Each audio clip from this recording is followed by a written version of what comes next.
आज Doubtnut app download करें।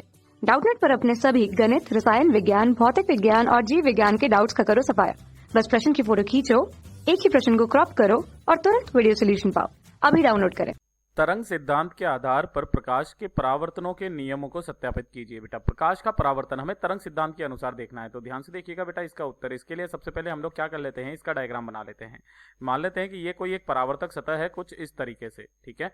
और इस परावर्तक सतह पर एक समतल तरंगाग्र जो है उसको हम लोग इंसिडेंट कर देते हैं, यानी कि इस पर एक समतल तरंगाग्र को आपतित कर देते हैं। जैसे कि एक ये वाली किरण जो आ रही है ये कुछ इस तरीके से आ रही है। अगर मान लेते हैं कि यहाँ पर ये जो समतल तरंगाग्र है ना वो कुछ इस तरीके से, देखिए ये कुछ इस तरीके से, ठीक है। ये हमने ये वाला बिंदु मान लिया है। अच्छा, इसको मैंने मान लिया है ए है, ये है हमारे पास में बी, है ना। ये वाला हम लोग ले लेते हैं सी, है ना। ये वाला बिंदु ले लेते हैं डी और ये वाला ले लेते हैं ई, ठीक है।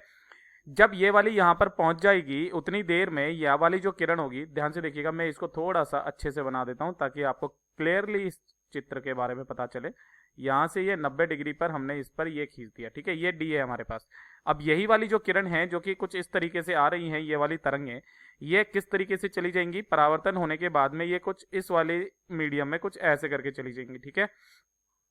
ये वाली और ये वाली जो होगी, ये वाली कहाँ चली जाएगी, ये वाली भी कुछ इस तरीके से चली जाएगी, ठीक है। ये दोनों की दोनों चली गई हमारे पास में। तब ध्यान से देखिएगा बेटा, यहां पर क्या होता है कि जब भी, अच्छा, जब ये वाली किरण यहां पर पहुंचेगी, है ना, तो ये तो परावर्तित होकर के इधर निकल जाएगी, लेकिन तब तक ये वाली किरण जो यहां से यहां तक पहुंचेगी, तब तक ये टकरा करके यहां कहीं पर पहुंच जाएगी। मतलब थोड़ा सा आगे तक पहुंच जाएगी कि नहीं पहुंच जाएगी। यानी कि ये वाली जब किरण, ये जो सी वाली जो किरण है, जब ये यहां पर और यहां पर ये दोनों साथ साथ में पहुंचे इन दोनों बिंदुओं पर, ये वाली तो टकरा करके इधर निकल ली, लेकिन ये वाली तो अभी तक भी सीधी सीधी सीधी सीधी सीधी सीधी चलेगी, उसके बाद में जाकर के टकराएगी। यहां से भी मैंने इस पर क्या कर दिया बेटा, एक तो मैंने ये इस तरीके से लंब डाल दिया, ठीक है। और यहां पर भी क्या करता हूं मैं, इस पर भी एक कुछ इस तरीके से लंब डाल देता हूं, ठीक है। ये समतल तरंगाग्र, ये जो BD है ये परावर्तित होकर के किस में चला गया, E, और इस वाले बिंदु को दे देता हूं मैं F, तो ये EF में ये परावर्तित होकर के चला गया, ठीक है। यहां पर अगर मैं I के बारे में बात करूं तो यहां पर हमने क्या कर लिया, एक अभिलंब बना लिया, ये है हमारे पास में I, ठीक है। और ये वाला जो हो जाएगा पूरा का पूरा, ये वाला R के बराबर हो जाएगा। यानी कि देखा जाए तो ये वाला जो हो जाएगा, यहां पर भी अगर मैं एक अभिलंब बना दूं कुछ इस तरीके से, तो ये वाला हमारा R हो गया, ठीक है। ये नॉर्मल सो चीजें आपको पता चलने वाली है। ये वाली हमारी क्या है बेटा, आपतित किरणें है ना, आपतित किरणें, ठीक है। और ये वाली कौन सी है बेटा हमारे पास में, परावर्तित। अब हमें तो केवल और केवल इस समतल तरंगाग्र जो BD है वो टकरा करके EF में चला गया है, इसी चीज के बारे में हमें सिद्ध करना है।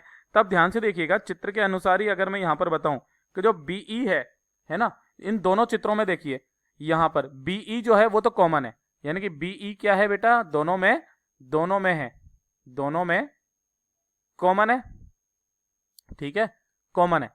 और इसके अलावा अगर ये तो पहले पॉइंट पर तो ये आ गया, दूसरे पॉइंट पर अगर हम लोग बात करें तो यहां से कोण जो BDE जो होगा, BDE है ना, देखिए BD और ये है E, ये BDE, ठीक है।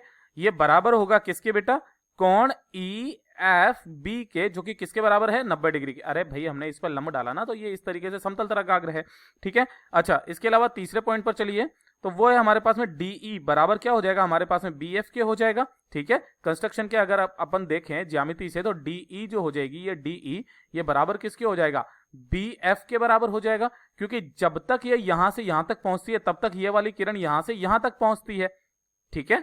तो ये हो गया हमारे पास में। फिर चौथे नंबर पर चलते हैं, त्रिभुज BDE जो है वो सर्वांग सम हो जाएगा किसके बेटा, ये हो जाएगा BFE के, ठीक है। यहां से हमें पता चलता है। तब ध्यान से देखिएगा, अगर मैं इन दोनों में ही देखूंगा तो जो कोण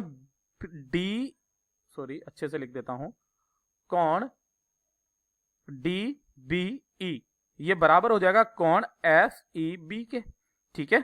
यानी कि ध्यान से देखिएगा, इसको मैं क्या लिख सकता हूं, 90 डिग्री माइनस ये हो जाएगा हमारे पास में NBD बराबर 90 डिग्री माइनस कोण MFE के बराबर, MEF के बराबर, ठीक है। ये हो जाएगा हमारे पास में, क्योंकि BN यहां पर मैं लिख देता हूं, ये है हमारे पास में N और ये वाला हम लोग ले लेते हैं M, ठीक है। इससे मैंने कर दिया है ये वाला, ठीक है, तो ये वाली चीज आ गई अपने पास में। तब ध्यान से देखिएगा, यहीं से हमें क्या पता चलता है कि जो कोण है NBD ये बराबर हो जाएगा कोण MEF के। ठीक है, ये वाली चीज भी आ गई। तो यहां से क्या पता चल रहा है कि जो 90 डिग्री माइनस ये वाला कोण कितना था I, और बराबर ये हो गया हमारे पास में 90 डिग्री माइनस कोण R के बराबर। तो यहां से हमारे पास में क्या निकल करके आ गया, कोण I बराबर क्या आ जाएगा, कोण R के। तो एक तो नियम ये वाला हो गया हमारे पास में कि I और R दोनों बराबर होते हैं। ठीक है, अब इसके अलावा अगर मैं देखूंगा एंगल है ना, ये कहां से निकाला हमने, देखिए ध्यान से बेटा, जो कोण ABD है हमारे पास में वो बराबर 90 डिग्री है ना, और जो कोण GEF है वो भी बराबर हमारे पास में 90 डिग्री है। यानी कि angle between the wave normal and wave front ये वाला हमारे पास में इतना हो जाएगा। तब ध्यान से देखिएगा, कंस्ट्रक्शन से हमें ये चीज पता चलता है कि ये दोनों के दोनों जो हैं ये एक ही तल में लाई करेंगे। ठीक है, जिस तरीके से आए उसी तरीके से उसी तल में ये चले जाएंगे और ये दोनों के दोनों कोण भी बराबर हो जाएंगे। तो यही इसका उत्तर हो जाएगा। धन्यवाद। कक्षा 6 से 12वीं से लेकर नीट, IIT, JEE वो एडवांस के लेवल तक 1 करोड़ से ज्यादा छात्रों का भरोसा। आज ही डाउनलोड करें डाउटनेट ऐप या व्हाट्सएप करें अपने सारे डाउट्स 8400 400 400 पर।